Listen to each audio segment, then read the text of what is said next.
헌법재판소가 어제 윤석열 대통령 탄핵심판 선고기일을 발표하지 않으면서 사실상 선고가 다음 주 이후에 진행될 것이라는 관측에 힘이 실리고 있습니다. 오늘 일정을 통보할 가능성도 없지는 않지만 헌재 방호 강화나 인근 학교의 휴교 준비 등을 고려해 볼 때 선고 전 기습 통지는 쉽지 않을 것으로 보입니다. 현장 취재기자 연결해 보겠습니다. 차정윤 기자. 네, 헌법재판소입니다. 이렇게 되면서 일단 이번 주는 어려워 보이는 거죠?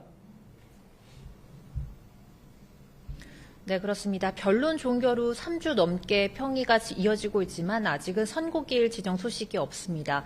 법조계에서는 내일 선고가 유력하다는 관측이 나오면서 통상 선고 이틀이나 사흘 전에 공지하는 관례에 따라 늦어도 어제 선고기일을 지정할 것으로 전망했죠. 결국 어제에 이어 오늘 오전에도 별도의 공지가 나오지 않으면서 선고가 다음 주나 그 이후로 넘어갈 가능성에 무게가 실리고 있습니다. 물론 오늘 오후 공지할 가능성이 없는 건 아니지만 선고 당일 헌재 청사 방호 강화와 인근 학교 임시 휴업을 위한 준비를 고려하면 기습 통보는 어려울 것으로 보입니다. 이미 윤 대통령 탄핵 심판은 역대 대통령 사건 가운데 최장 심리 기간을 기록했죠. 만약 다음 주에 선고한다면 윤 대통령 탄핵 심판이 헌재에 접수된 지 100일이 넘어가게 됩니다. 네, 변론 종결 이후에 평의가 매일 계속되고 있다곤 하는데 왜 이렇게 선고가 늦어지는 걸까요?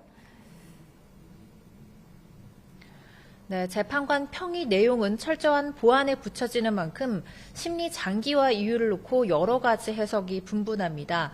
우선 재판관들 간 견해차가 좁혀지지 않아 갈등이 심한 상황이란 분석이 나옵니다. 일부 핵심 쟁점의 증언이 엇갈리는 부분이 있는 만큼 사실관계 정리부터 두고 다투고 있다는 겁니다. 또 쟁점이 정리가 됐더라도 파면에 이를 정도로 중대한 사안인지 따져봐야 하기 때문에 여기에서 논쟁이 벌어졌을 가능성도 있습니다. 또 전원일치를 향한 진통이라는 시각과 결정문에 들어갈 문구를 세심하게 다듬고 별개 의견이나 보충 의견을 넣을지 협의하고 있다는 해석도 제기됩니다. 다음 주에는 이재명 대표의 2심 선고도 예정이 돼 있어서 이른바 운명의 주가 될 수도 있다, 이런 얘기가 나오고 있죠? 네, 그렇습니다. 다음 주 수요일이죠. 오는 26일에는 이재명 더불어민주당 대표의 공직선거법 위반 사건 2심 선고가 예정되어 있습니다. 지금 나오는 관측대로 다음 주에 윤 대통령 탄핵심판 선고가 진행이 된다면 다음 주는 여야 1인자의 운명이 모두 결정되는 한 주가 될 수 있습니다. 앞서 이 대표는 1심에서 당선 무효형인 징역 1년, 집행유예 2년을 선고받았고요. 항소심에서도 검찰이 징역 2형을 구형한 상태입니다.